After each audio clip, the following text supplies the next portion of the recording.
أعوذ بالله من الشيطان الرجيم. بسم الله الرحمن الرحيم. وللذين كفروا بربهم عذاب جهنم وبئس المصير.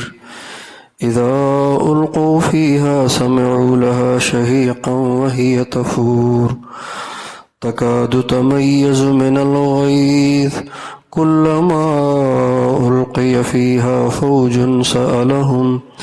سألهم خزنتها ألم يأتكم نذير قالوا بلى قد جاءنا نذير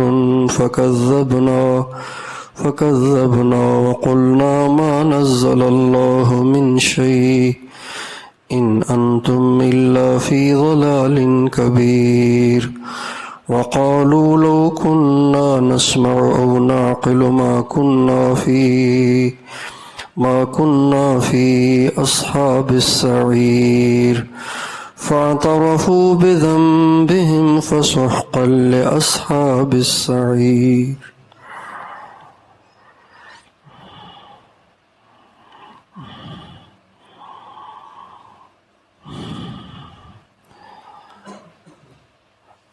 اللہ تعالیٰ کی قدرت اور عظمت کے دلائل اور اس کی نشانیاں چل رہی تھیں. زندگی موت کو بنانا یہ بھی اس کی قدرت کی ایک دلیل ہے. 7 آسمان اوپر نیچے بنانا یہ بھی اس کی قدرت کی دلیل ہے.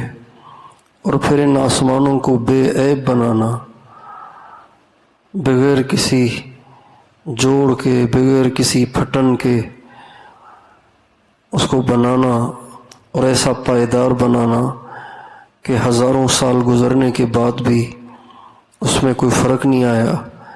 یہ اس کی دلیل ہے کہ وہ بڑی قدرت والا ہے. اور پھر آسمان کو ستاروں سے سجانا یہ بھی اس کی قدرت کی نشانیوں میں سے ایک نشانی ہے. قدرت کی نشانیاں بیان کرنے کے ساتھ ساتھ ضمن میں چونکہ ستاروں کا بھی تذکرہ آ گیا تو ستاروں کا مقصد بھی بتا دیا کہ ستارے ہم نے کیوں بنائے ہیں. ستاروں کا مقصد آسمان کی زینت ہے. ستاروں کا مقصد اس سے شیاطین کو مارنا، بھگانا ہے. اور پھر ان شیاطین کے لیے اور ان کے ماننے والوں کے لیے، ان سے مدد طلب کرنے والوں کے لیے اللہ تعالیٰ نے جہنم کا عذاب تیار کیا ہے. پھر جہنم کا تذکرہ جب شیاطین کے ضمن میں آ گیا تو آگے جہنم میں جانے والوں کا تذکرہ بھی فرما دیا کہ جو لوگ اللہ کے ساتھ کفر کرتے ہیں ان کے لیے جہنم کا عذاب ہے اور وہ بہت برا ٹھکانہ ہے. اور جب ان کفار کو جہنم میں ڈالا جائے گا تو جہنم کی آواز سنیں گے. جہنم کی آواز سنیں گے جیسے ہر چیز کی آواز ہوتی ہے. ہوا کی آواز الگ ہوتی ہے، شائیں شائیں کی طرح سے. پانی کی آواز الگ ہوتی ہے. اور پتھر سے ٹکرائے تو اس کی ایک خاص آواز ہوتی ہے. اسی طرح آگ کی بھی ایک آواز ہوتی ہے. تو چونکہ جہنم ہر وقت کھول رہی ہوتی ہے، ہر وقت ابل رہی ہوتی ہے، تو اس سے بھی آواز نکلتی ہے جس کو وہ سنیں گے. شہیقہ، شہیق اس آواز کو کہتے ہیں جو سینے سے نکلتی ہے. وہی تفور، اور وہ آگ کھولتی ہے، ابلتی ہے. حضرت مجاہد رضی اللہ تعالیٰ عنہ رحمۃ اللہ علیہ فرماتے ہیں کہ جب ان لوگوں کو ڈالا جائے گا جہنم میں تو آگ ان کو ایسے کھولائے گی جیسے تھوڑے سے دانے ہوں اور پانی زیادہ ہو. وہ پانی جب کھولتا ہے تو ان دانوں کو کبھی اوپر اچھالتا ہے، کبھی نیچے کو لے جاتا ہے، کبھی انہیں گھماتا ہے. بالکل اسی طرح سے جہنم کی آگ ان کے ساتھ یہی حشر کرے گی جو وہ دیگچی کا پانی چند دانوں کے ساتھ کرتا ہے. تکاد تمیز من الغیظ، جہنم کی آگ ایسی غیظ و غضب میں ہوگی کہ دیکھنے سے لگے گا جیسے اب پھٹی اور اب پھٹی. جیسے جب سمندر میں طغیانی آتی ہے، شدید ہوا چلتی ہے، سمندر میں طغیانی آتی ہے، تو اس کی موجوں کو دیکھ کے لگتا ہے جیسے اب کراچی پہ چڑھایا.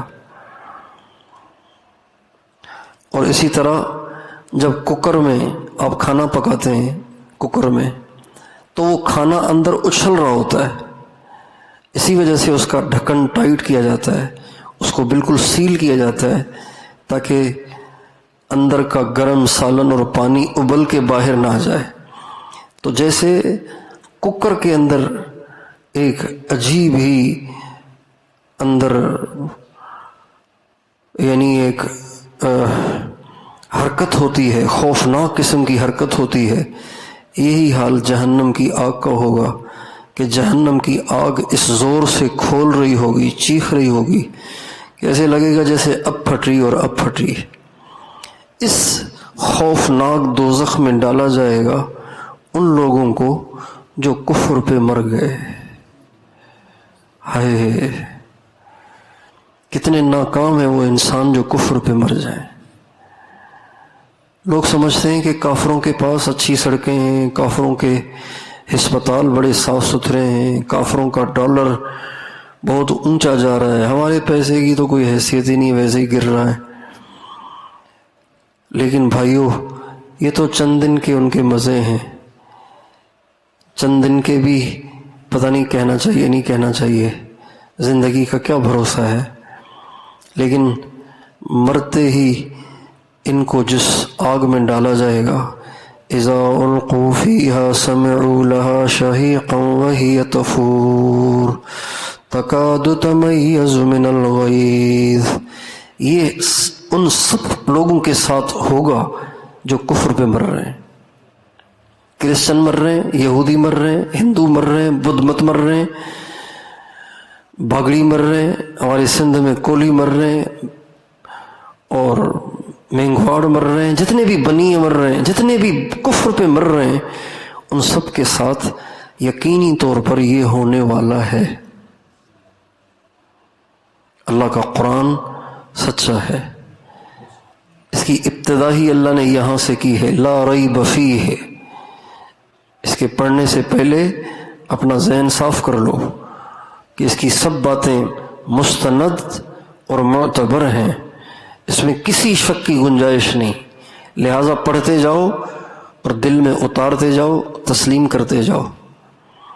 تو اللہ تعالیٰ فرماتے ہیں اذا القوا فیہا سمعوا لہا شہیقا وہی تفور تکاد تمیز من الغیظ، پھٹنے کے قریب ہوگی جیسے اب پھٹی.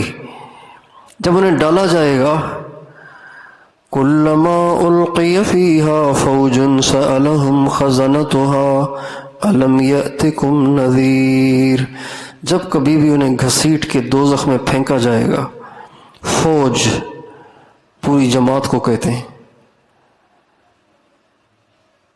مجموع کے مجمع دوزخ میں جائیں گے، مجموع کے مجمع، لشکروں کے لشکر، جماعتوں کی جماعتیں، جتھوں کے جتھے، گروہوں کے گروہ دوزخ میں ڈالے جا رہے ہوں گے. القیہ ڈالے جائیں گے، خود نہیں جائیں گے، یعنی گھسیٹ کر، پکڑ کر.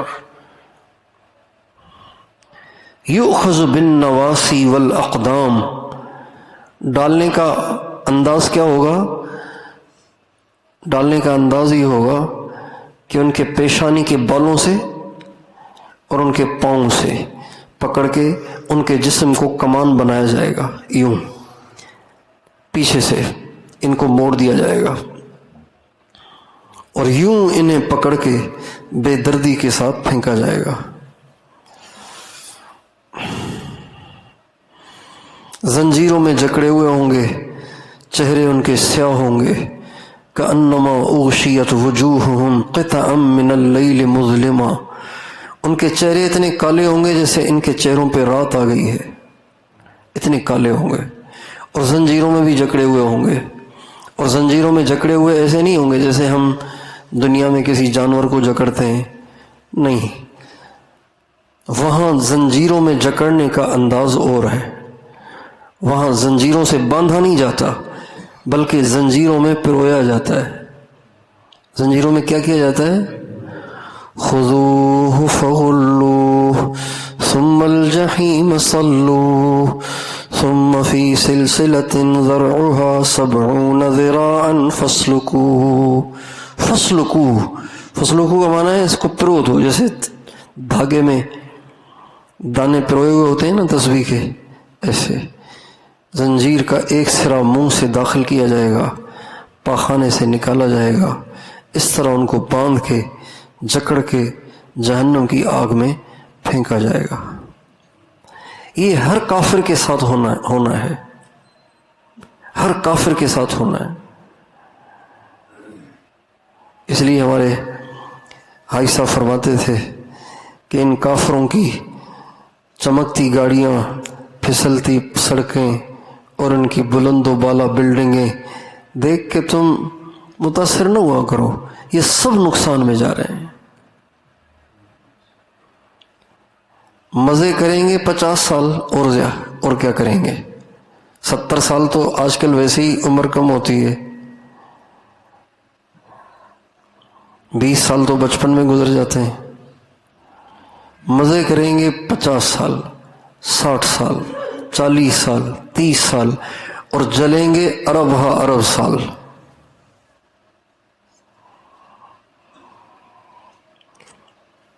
ہمارے مولانا جمیل صاحب ایک دفعہ بیان فرما رہے تھے اور اس میں فرمانے لگے،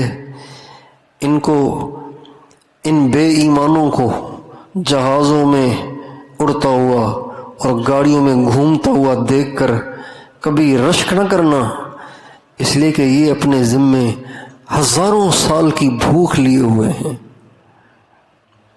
ایک وقت کا کھانا نہ ملے تو چکر آتے ہیں، سارا دن نہ کھانا کھائیں تو چکر آتے ہیں، اور 2 دن نہ ملے تو چلا بھی نہیں جائے گا، 3 دن نہ ملے تو جان کا خطرہ پڑ جائے گا، ہزاروں سال بھوکے رہیں گے۔ کتنے سال؟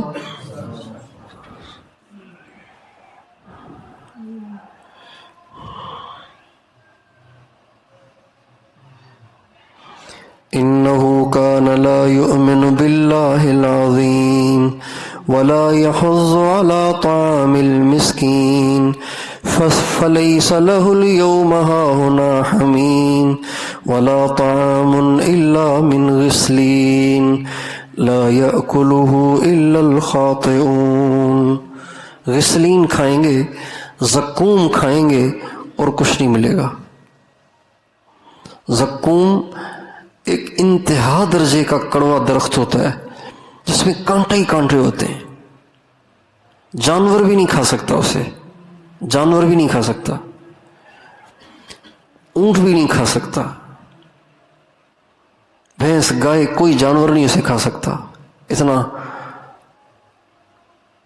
خطرناک قسم کا وہ درخت ہوتا ہے، پودا ہوتا ہے۔ یہ ان کو کھلایا جائے گا، غسلین پلایا جائے گا، کھولتا ہوا پانی پلایا جائے گا۔ وَسُقُوا مَاءً حَمِيمًا فَقَطَّعَ أَمْعَاءَهُمْ، کھولتا ہوا پانی پئیں گے، ایک گھونٹ اندر جاتے ہی ساری آنتیں کٹ کے پاخانے کے راستے سے باہر نکل جائیں گی۔ وَإِن يَسْتَغِيثُوا يُغَاثُوا بِمَاءٍ كَالْمُهْلِ يَشْوِي الْوُجُوهَ، پانی مانگیں گے تو پینے کے لیے ایسا پانی دیا جائے گا کہ جس کا پینا تو دور کی بات، صرف چہرے کے سامنے آتے ہی چہرہ بھن کر بھسم ہو جائے گا اور چہرے کی کھال ادھڑ کے نیچے گر جائے گی۔ یہ ہر کافر کے ساتھ ہونا ہے، لہذا کافر کے پاس سب کچھ ہو تو کچھ بھی نہیں ہے، اس لیے کہ کروڑوں سال اس نے جلنا ہے۔ كلما ألقي فيها فوج سألهم خزنتها ألم يأتكم نذير، جب کبھی ان کے جتھے اور ان کے دھڑے اور ان کی جماعتیں اور ان کے لشکر آگ میں ڈالے جائیں گے تو جہنم کے داروغے کہیں گے، تم اتنے سارے جمع ہو کے اتنی بڑی بڑی جماعتیں بن کے جہنم میں جا رہے ہو، تمہیں کوئی سمجھانے والا نہیں آیا کیا؟ اتنے سارے کٹھے جا رہے ہو تو کوئی سمجھانے والا نہیں آیا کیا؟ ہائے، وہ کہیں گے بلا کیوں نہیں آیا تھا، قد جاءنا نذیر، ہمارے پاس ڈرانے والا آیا تھا، فکذبنا، ہم اسے جھٹلاتے رہے، وقلنا ما نزل اللہ من شیء، اور ہم کہتے رہے یہ تم اپنی طرف سے ایسی باتیں بناتے رہتے ہو، کوئی نہیں اللہ نے اتارا، یہ سب تمہاری اپنی بنی ہوئی باتیں ہیں۔ جیسے آج کل لوگ کہتے ہیں نا، ان مولویوں کو قبر کے سوا، آخرت کے سوا، دوزخ کے سوا کوئی سوچتی نہیں، سارا دن یہی ڈنڈورا پیٹتے رہتے ہیں، دنیا کہاں پہنچ گئی، یہ ابھی تک دوزخ کے چکر میں لگے ہوئے ہیں، جنت کے شوق میں دیوانے بنے پھر رہے ہیں۔ تو وہ کہتے تھے ما نزل اللہ من شیء، اللہ نے کچھ نہیں اتارا، یہ تمہارے اپنے مفروضے ہیں، ان انتم الا فی ضلال کبیر، تم سب کے سب بہت بڑی گمراہی میں ہو، یہ کہا کرتے تھے ڈرانے والوں کو، یعنی نبیوں کو یا نبیوں کے نمائندوں کو یہ کہا کرتے تھے۔ جیسے آج کل بھی دینداروں کو، علماء کو لوگ کہتے ہیں، ہمارے پاکستان کے ایک معروف سیاستدان ہیں، جب یہ کرونا آیا اور علماء نے، اہل اللہ نے ہر طرف یہ آواز لگائی کہ بھائی استغفار کرو، توبہ کرو، اللہ کی طرف سے مصیبت ہے، توبہ کرو، یہ بیماریاں جب زنا عام ہوتا ہے تب پھیلتی ہیں۔ تو وہ سیاستدان میڈیا پہ آ کے کہنے لگے، میں نے خود ان کا بیان سنا، کہنے لگے یہ جو ہے نا یہ مولوی، یہ رجت پسند ہیں، احتیاط کرتے نہیں ہیں اور کہتے ہیں استغفار کرو، توبہ کرو، توبہ کرو۔ ابے تمہارے ہاتھوں کا اپنا لایا ہوا ہے اور تم کہتے ہو توبہ کرو؟ یہ مولوی رجت پسند ہیں۔ ان انتم الا فی ضلال کبیر، تم تو گمراہی میں جا رہے ہو، بھٹکے ہوئے ہو تم، دنیا کہاں چلی گئی، تم ابھی تک انہی چکروں میں لگے ہوئے ہو، یہ کہا کرتے تھے۔ چنانچہ قیامت کے دن یہ اقرار کریں گے کہ ہاں ہم نے یہ باتیں کی ہیں۔ اور پھر اچھا، اب اس میں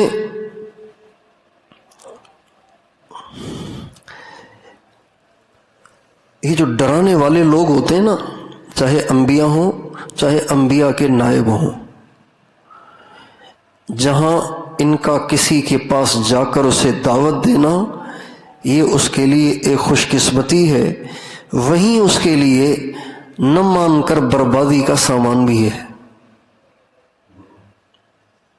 خوش قسمتی ہے، سمجھانے والا آ گیا ہے، سمجھ جانا چاہیے، لیکن نہ سمجھ کر، نہ مان کر، پھر یہ اس کے لیے بربادی کا، بتائیے، سامان بھی ہے۔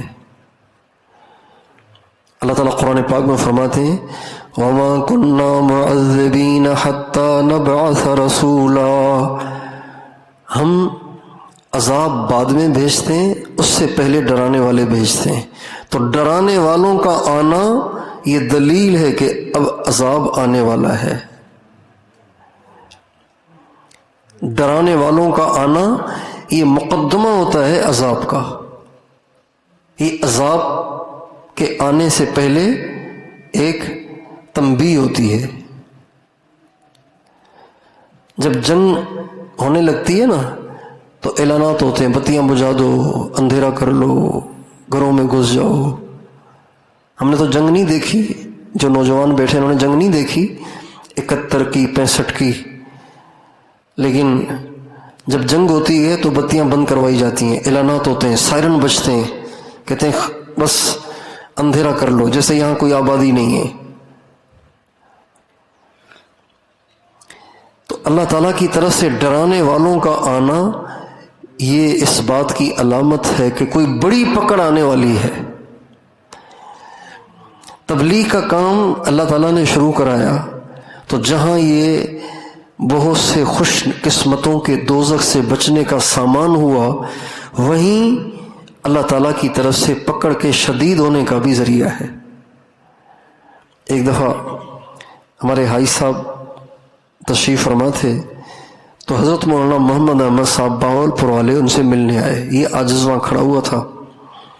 تو حاجی صاحب فرمانے لگے مولانا محمد احمد صاحب سے مولوی صاحب دعا کریں پاکستان کا نظام ٹھیک ہو جائے، یہ ٹرینوں کا نظام بہت خراب چل رہا ہے۔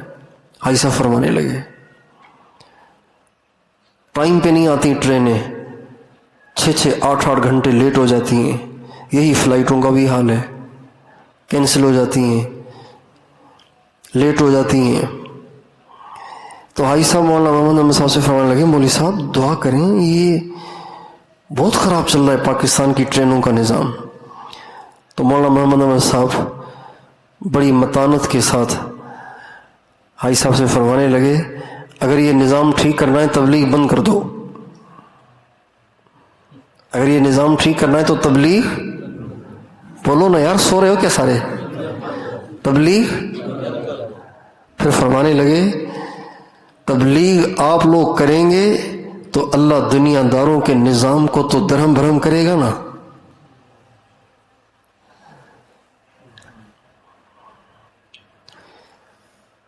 جب دعوت چلتی ہے تو اللہ تعالیٰ سارے نقشوں سے سکون سلب کر لیتے ہیں، سارے نقشوں سے سکون، اور سکون وہاں محدود کر لیتے ہیں جہاں کی دعوت چل رہی ہے۔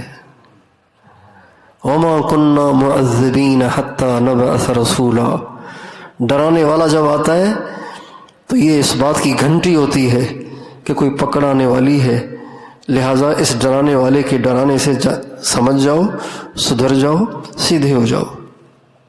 اس لیے اتنے ڈرانے کا نظام اس امت میں کبھی بھی نہیں ہوا جتنا اس وقت ہوا ہے۔ ہر شہر میں ڈرانے والی جماعتیں چل رہی ہیں، ہر بستی میں ڈرانے والی جماعتیں چل رہی ہیں، ہر علاقے میں ڈرانے والی جماعتیں چل رہی ہیں۔ یہ اس بات کی دلیل ہے کہ کوئی بڑا کام ہونے والا ہے۔ اس لیے ڈرانے والوں کا ہمارے پاس آنا، اس کو اپنے لیے تنبیہ سمجھنا چاہیے اور ان سے سبق لینا چاہیے۔ اس کو روٹین نہیں سمجھنی ہے، جماعتیں آتی رہتی ہیں، ہمارے پاس جماعتیں آتی رہتی ہیں، جماعتیں آتی رہتی ہیں، نہیں، ان کو اللہ بھیج رہے ہیں کہ نہیں پھر جاؤ۔ جب حجت پوری ہو جائے گی تو جماعتوں کا آنا اللہ بند کر دیں گے اور نہ ماننے والوں کی پکڑ شروع کر دیں گے۔ یہ پکی ٹھکی بات ہے۔